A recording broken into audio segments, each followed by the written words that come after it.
up is... To the microphone, guy. Don't tell it to me. To you. Next up is Joshua Seeberg. Woo! Sorry. Seeberg. There he is. And are you from Austin? Shall we assume you're from Austin? Denver. Denver in for a good time, aren't we?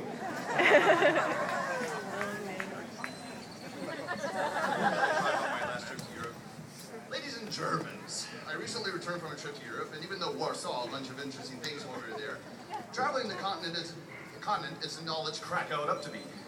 First things first, when booking your flight, carefully choose the city you decide to London, and if you have a stopover in the Middle East, don't get off the plane as it is not your final destination. Once you arrive, make sure you already have accommodations booked, otherwise you can roam around all day before you find a place to burrow in for the night. The jet lag makes you feel tired and sore, but you simply have to deal with this Spain. The first thing I want to do after a long overseas flight is down a beer as fast as I can.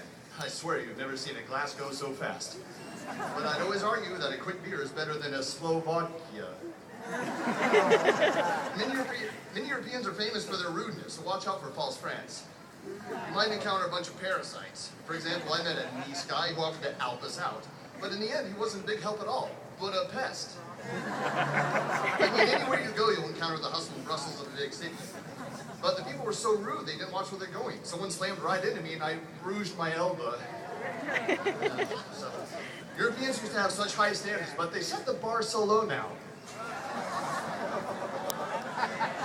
But money is another matter. With the exchange rate what it is, you're rich if you have that kind of money to burn. So be prepared to whip out the credit card or write a bunch of checks. My prognosis is that it will level out in its time. One plus, however, is the topless beaches. With all the exposed Naples.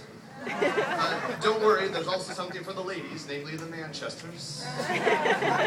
Overall, if you're planning a trip, I'll end up advising you against it.